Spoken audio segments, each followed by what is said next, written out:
Nandito na tayo. This is another part of the AVENGER series.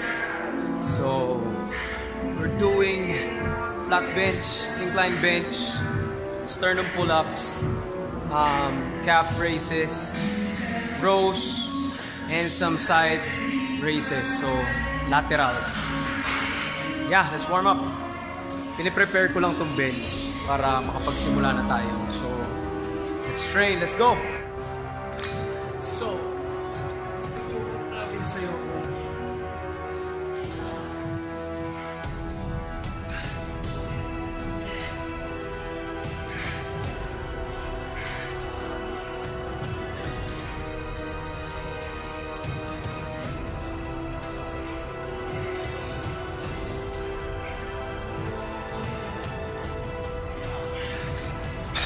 So, today, we're going to talk about the most important training principle na kailangan mong malaman if you want that superhero type, Avengers type physique.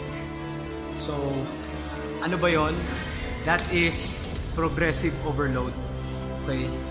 The number one driver, 80 to 90% of your gains ang gagaling dyan. Okay?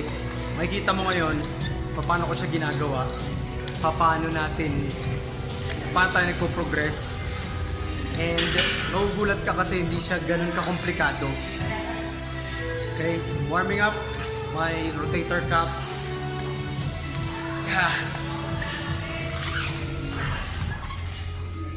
8 each, 5, 6, 7, V.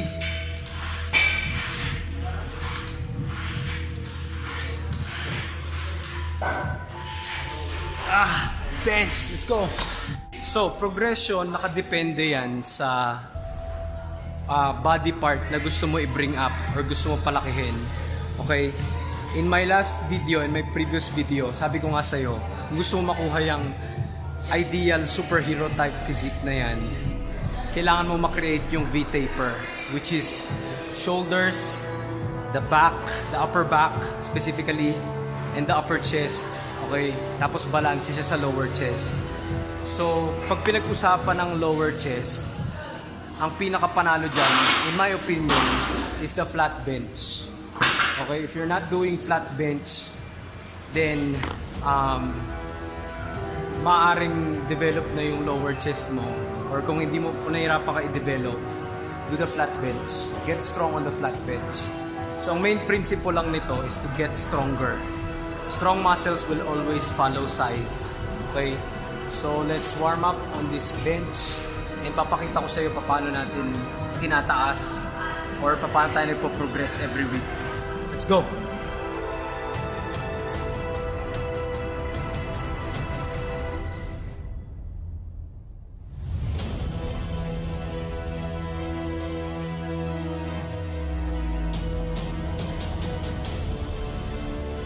So, isang pinaka-importanting component ng progression mo is sinusulat mo. Okay? Dapat meron kang listahan. Okay? For example, me, I use my calendar sa cellphone or sa bahay. Doon ko nilalagay yung mga progress para alam ko rin kung saang date, anong pakiramdam ko nung araw na yon. And yung sets na ginawa ko, yung reps na ginawa ko, lahat nakasulat doon. So, you can't manage what you don't measure. So, yun yung number one na kailangan mo matutunan. Okay? Measure your progress. Write it down. Okay? For example, last time I did 210 pounds dito. Today, we're going at siguro mga 215 to 220. Depende sa warm-up, sa pakiramdam ko dito sa warm-up. Okay? Ito yung first warm-up. I typically do 2 warm-up sets. So, sa second warm-up, dun ko ginigauge kung ipupush ko ba o hindi. Okay? So, typically, I do 170 sa second warm-up. So, as you can see, this is 50, this is 35. So, 50 plus 35 plus sa kabila, 170 yan. So, depende sa feeling ng second warm-up, doon ko i-gauge kung ipupush ko ba o hindi. Kasi hindi palaging malakas ka every session. Okay? Kung mangyari man yun, maaaring newbie gains yung nararamdaman mo. Or, naka-steroids ka. Kasi if I bench, kung palagi ako magpo-progress every week, ako ng pinakamalakas na bench presser sa buong mundo. Okay, it's not gonna happen. May mga times talaga, madalas, magkakaroon ka ng mga plateaus or mga sticking points. Mga days na titigil ang progress. So, second warm.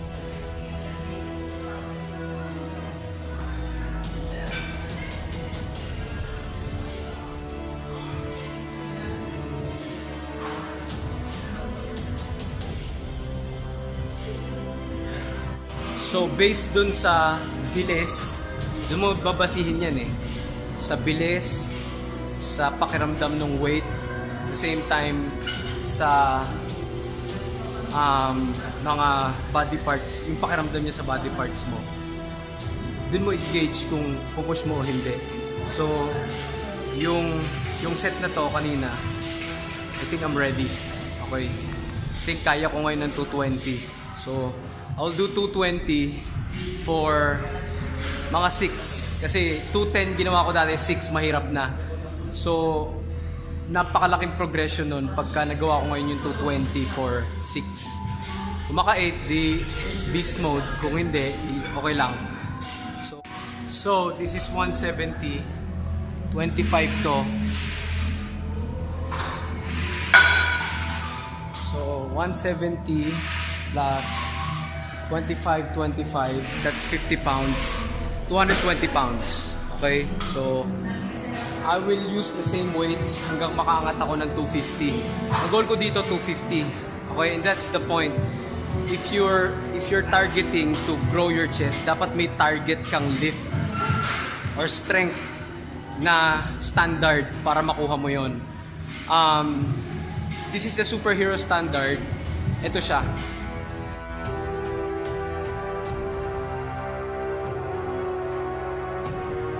So yan, kung gusto mo yung ganyang klase ng physique, kailangan makuha mo yung strength standards na yan. So, malapit na ako doon. So, kailangan ko na lang tumangat ng 20 pounds. Tapos, I will start building my incline. So, kung makukuha ko to, in the next 2 months, I can go up to 50. Then, I'll focus on the incline bench next time. So, tingnan natin kung kaya. Tapos whenever I will do my first set or my heaviest set, I'll drink my Rev 3. So Rev 3 is a good pre-workout. Hindi ka nagkakaroon ng crash and burn. It's by USANA. Check it out. Ang lupit nun. So let's do the first set.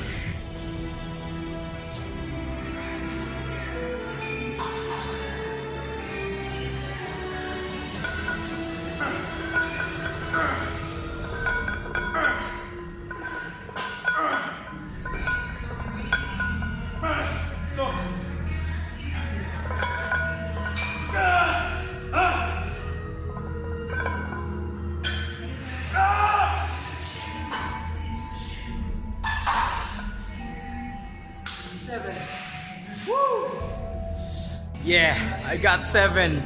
Goal ko lang 6. Pero I got 7. So that's good. PR. Ang tawag natin dyan, PR. Kaya kung makikita nyo sa page, palaging may nakalagay na PR. Ang ibig sabihin ng PR is personal record. Okay? So that's a PR. That's a personal record. Yun. Second set, I will reduce it mga siguro from 210 to 100. Tapos dadagdagan lang natin ng mga 2 reps. As you can see, hindi ako nagpapaspot. Okay? Spotters can interfere with your progression. Kasi may mga spotter na talagang tutulungan ka eh. May mga spotter naman na hindi ka tutulungan talaga. So, kapag kami mga ganong maliliit na variables, nakaka-apekto yun sa progression mo. Kasi, if you want to to build muscle, kailangan palaging may progression, kailangan palakas ka ng palakas every single time na, kung kaya, every single time natatapa ka sa gym. So, that is 220 for 7 reps. So, let's do 200. 200. So, for 9, 10 reps.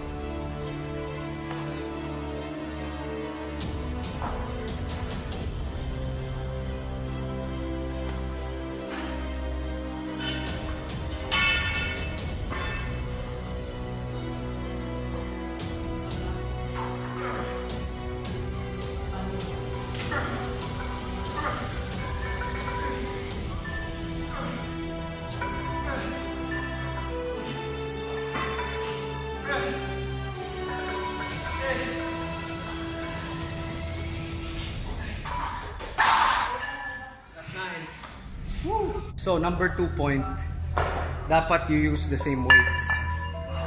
Okay? I use the same 15 pounds every time. I use the same 25 pounds every time. I use the same 35 and 50 pounds. Kasi iba-iba yung weights eh. Di porke sinabing 35 yan, 35 talaga yan. Kaya kung paiba-iba ka ng weights, paiba-iba ka ng gym, mahirapan ka sa progression mo. So, 2 sets. 2 sets lang muna tayo ngayon dito. Then we will go to incline dumbbells for the upper chest. Tip number 3 sa progression mo is pick 2 primary movements. Okay? Meaning, pick 2 exercises na every month doon ka magpo-progress.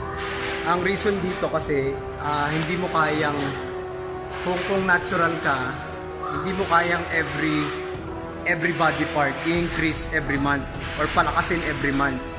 Mahirap yon kung natural ka.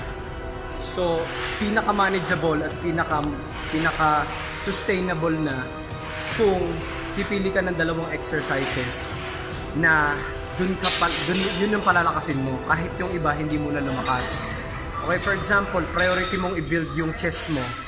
Okay, for me, right now, I'm building my lower chest. Okay?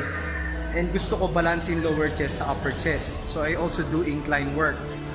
So, ang priority ko this month na pataasin is the shoulders, the overhead press, and the flat bench. So, kahit yung ibang lifts hindi na tumaas, basta yung 2 yung tumataas, yun yung gauge mo or gauge natin kung nagkakaroon ka ng strength gains or nagkakaroon ka ng gains. So, you will do 90 pounds. 90 pounds today. Kalimitan ginagawa ko yan ng 8 reps. Kung maka 10 reps, be good. That's why I only do 2 sets sa flat bench kasi mapapagod na ako masyado sa incline. So, I typically rest 5 minutes between primary movers. Tingnan natin kung makaka-8 tayo ngayon sa 90 pounds. Kung maka-8, good. Kung ma-increase pa, beast mode. So, let's go.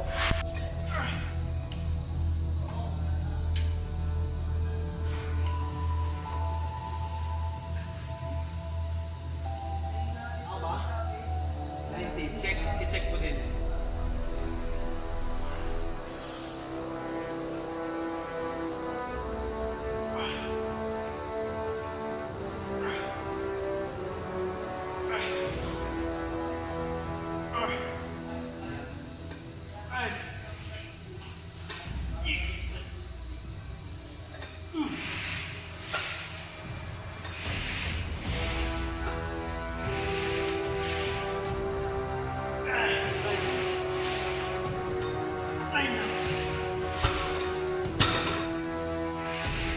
So definitely that is another PR.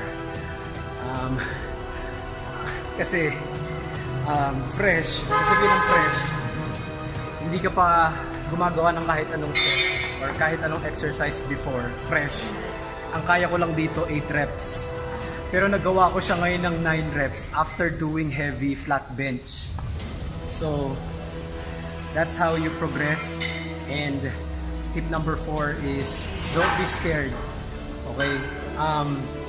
Minsan pagkapapasok ka sa set, parang nakakatakot kasi mabigat yung feeling ng weights. So, it's you versus you. Nasa sayo lang yan kung matatakot ka o hindi.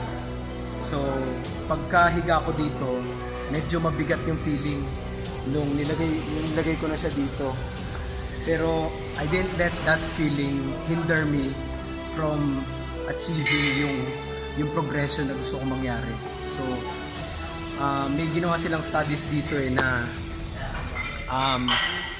may pinainom silang athletes, dalawang groups ng mga elite athletes. Ito yung mga tipong 500 pounds na yung squat, 700 pounds na yung deadlift, mga Olympic weightlifters. Ginawa nilang study, yung isa, pinainom nila ng placebo. Okay? Both groups pala, pinainom nila ng placebo. Sugar tablet na wala naman talagang effect, placebo lang. Ngayon, ang ginawa nila, nung pinakain nila yung mga tao na yon, yung mga athletes na yon, kalahati, sinabi nila na, uy, yung ininom nyo na yan, sobrang lupit na supplement niyan, sobrang lupit na tablet niyan. As in, magi-increase ang lifts nyo every week. So, yun ang ginawa nila. Yung kabilang group naman, sinabihan nila na normal lang yan, hindi yan ganun kalakas na supplement. Anong nangyari, yung groups na sinabihan nila na matindi yung supplement, increased their lifts by 10%.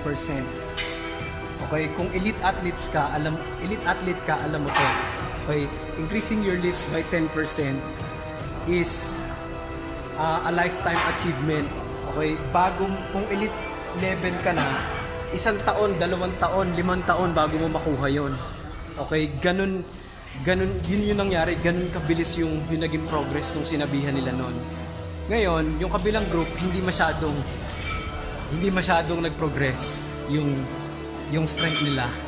Kasi ang sabi lang, wala namang effect yung supplement. Ngayon, ang ginawa nilang nakakatawa, yung groups na lumakas, sinabi na nila yung totoo. Sinabi nila na ay hindi yan hindi yan high level supplement. Actually, yung ininom nyo, placebo lang yon. The next training session, lahat sila humina yung lifts nila, lahat, ay walang exception. Anong point? Ang point nun, yun yung nagagawa ng utak mo. Okay, yun yung nagagawa ng intensity mo dito. Okay, a lot of times marami kasing papasok dyan eh. Okay, in changing your body, maraming hahadlang, especially itong utak mo na to. Okay, bibigyan ka na ng takot, bibigyan ka niya ng parang feeling na hindi maganda. So, kailangan mo ma-overcome yun. Okay, I can give you the best program, I can give you the best supplement, I can give you the best diet, pero kung wala yung mental intensity mo, wala rin mangyayari sa'yo. So, that's a tip. Tip number 4, intensity. Okay, nasa sa'yo lang yan. Ikaw ang lalaban dyan. Okay, so let's go for set number 2. So, we reduce the weight to 15 pounds, 75. 90, 75.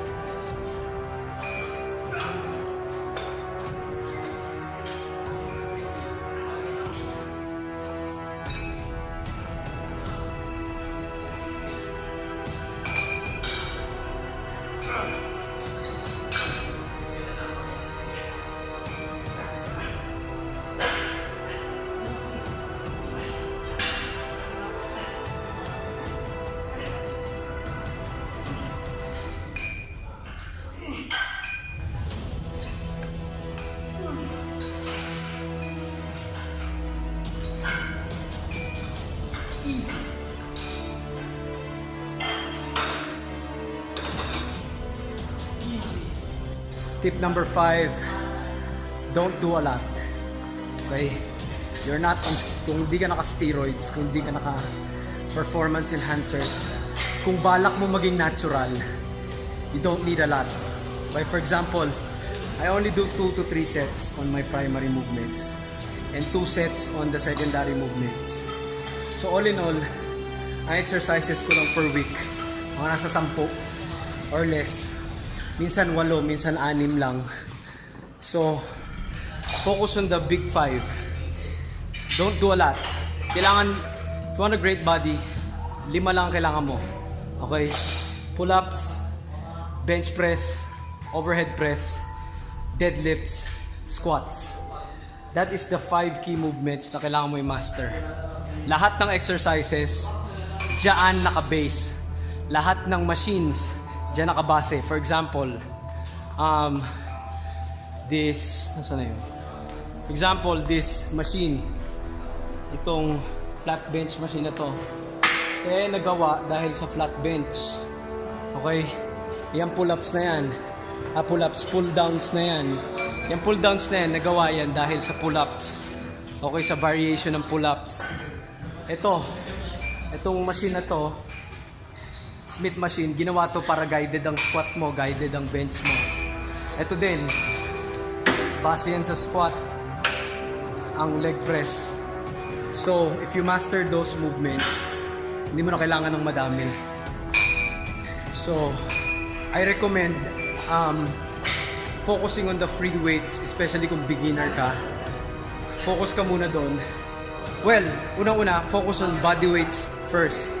Then focus on the weights. Then kapag ka-advance ka na sa weights, you can do machines.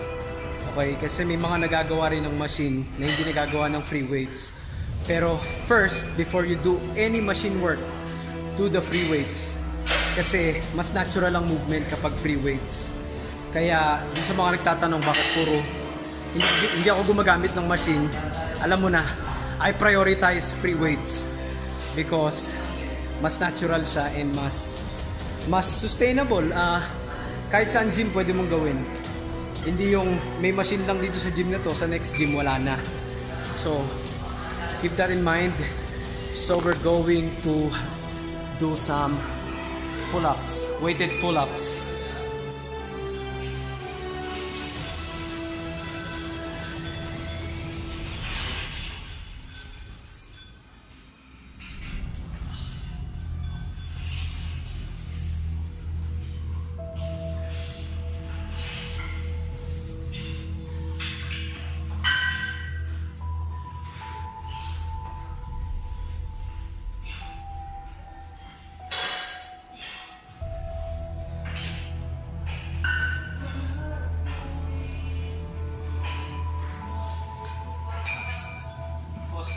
So I did 3 sets on the weighted pull-ups.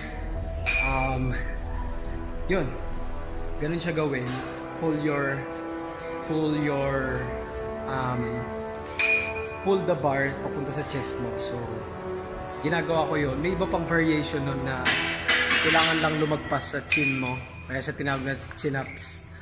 Pero, ang hirap mag-overload sa weight kasi at the same time makapal din yung bar na pinaghahawakan mo.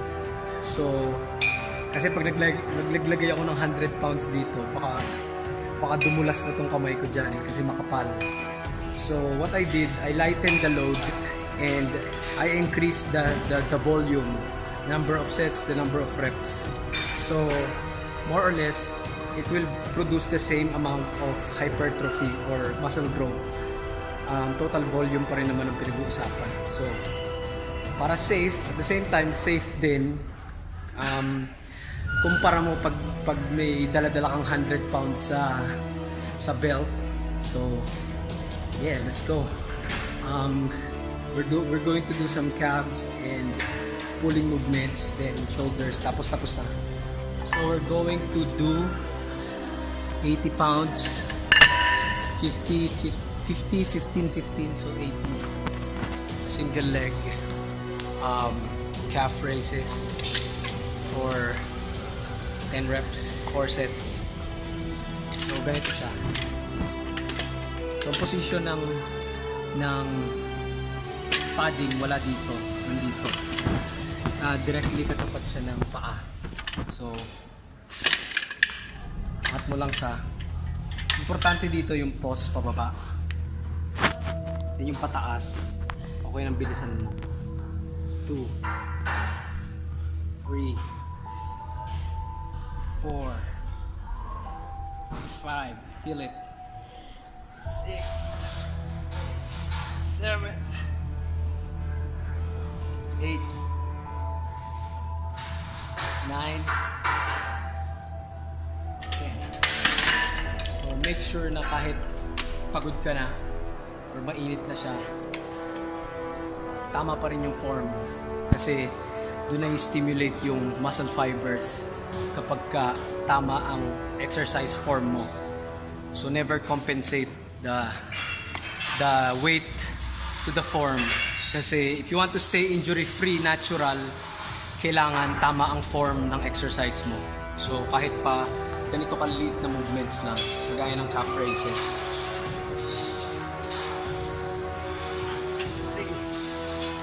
Pause. 4 5 6 7 8 9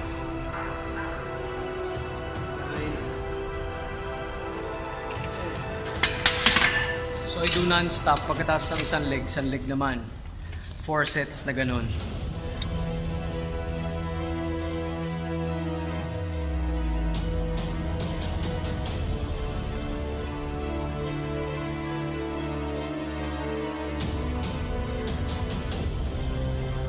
So, dun sa calf raise, paano ako nag-progress? Dati yung ginagawa ko lang 70. So, nung dumali na yung 70, in-increase ko na siya ng 80 pounds. So, it's a new stimulus, it's a new way of adaptation. Kasi muscle grows because of adaptation. Wala nang iba. Adaptation sa stress. So, nasa almost second set na tayo ng dumbbell rows. 75s.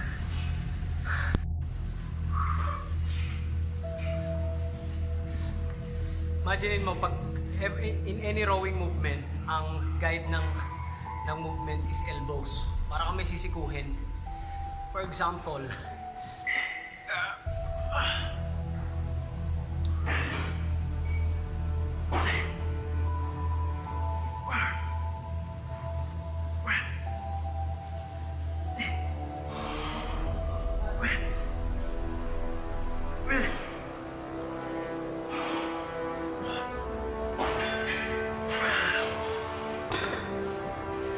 by having that in mind, nakakuha mo yung form. Lalo na kung pagod ka na, kung iisipin mo lagi kang may sisikuhin, parang nagkakaroon ng puwersa yung bawat pull, bawat paghila mo. So tapos na yung first set, second set.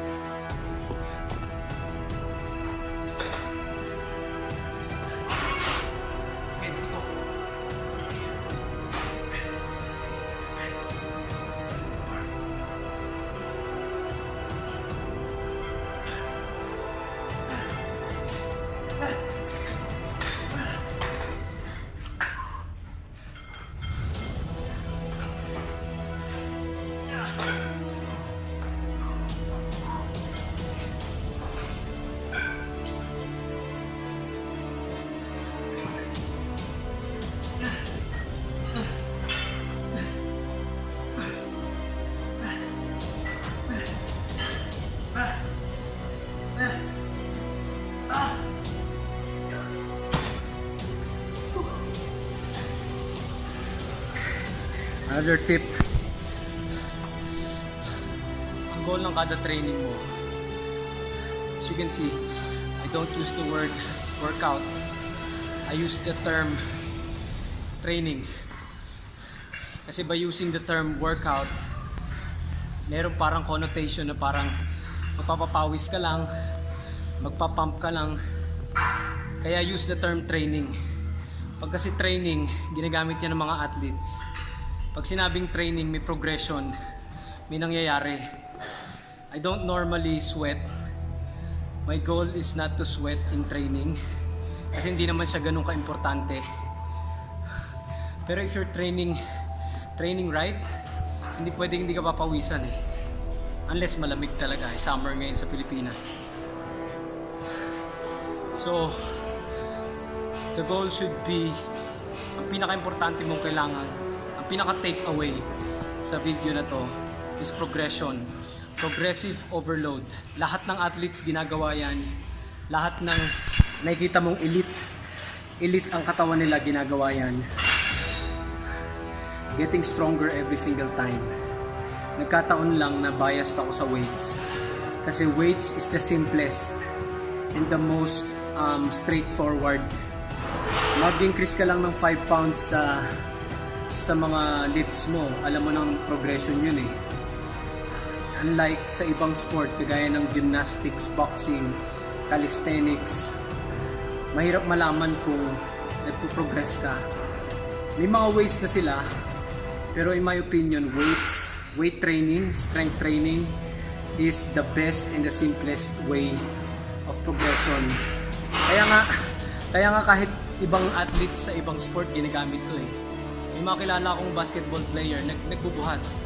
May mga kilala akong soccer player, football player, nagbubuhat sila. Kasi doon nila gine-gauge kung gaano sila kalakas. If you're a football player, may direct correlation yung overall force mo sa force na binubuhat mo. Babangga ka ng kalaban mo, kailangan malakas ang force na nag-generate ng katawan mo. Either babanggain ka o ikaw ang babangga. Boxers use progressive overload. Sa force ng suntok na ginagawa nila, they try to increase the force ng suntok nila. Even MMA fighters, Muay Thai fighters, kickboxers, ganyan yung ginagawa nila. So progression. Kaya kalimitan, nagiging model sila ng mga magazine kasi they have low body fat, lalo na yung mga merong weight class, kagaya ng boxing, taekwondo, mga ganyan. They have weight classes na kailangan dun sa weight class na yon, dun sila lumakas.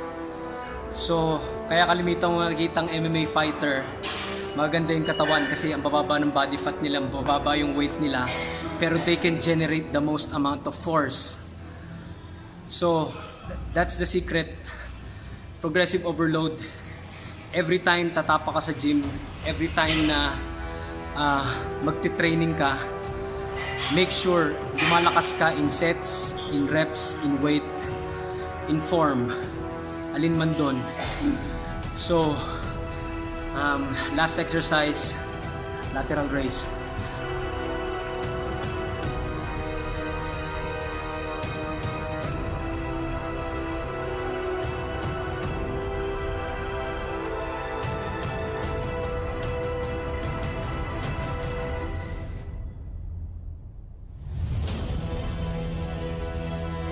So, how did I progress sa dalawang last exercise na yun? Dito sa dumbbell rows, hindi ko na iangat yung weight, okay? Pero, napaganda ko yung form, okay? Yung movement ng exercise. So, that's one indicator of progression. Okay? Hindi laging weight ang basihan. So, dito naman sa lateral raise, yung gumaganyan, from 25, naiangat ko siya ng 5 pounds, 30 pounds. Kaya lang, yung rest ko naman ang nag-suffer. Hindi ako nakapag-rest ng, mas mahaba yung naging rest kumpara sa dati. So para matuloy-tuloy yung progression, next time na gagawin kayang 30 pounds, iiklian ko lang yung rest. Okay? Yung rest periods, magiging kaparehas nung dati. Kasi ang rest period ko lang dyan kalimitan pag ganyang rest pause, mga 10 to 15 seconds. Ngayon dahil sobrang bigat na nung feeling ng, as you can see, ngalay na ngalay pa rin to, kaya ginaganyan ko. Palitan natin ng hawak. As you can see, itong lateral raise na yan, mas mabigat na siya, kaya kailangan ko ng mas mahabang rest period. So, that's how you progress. That's how you build the Avengers type physique. Hope you like this series and I hope marami ka natututunan and see you soon.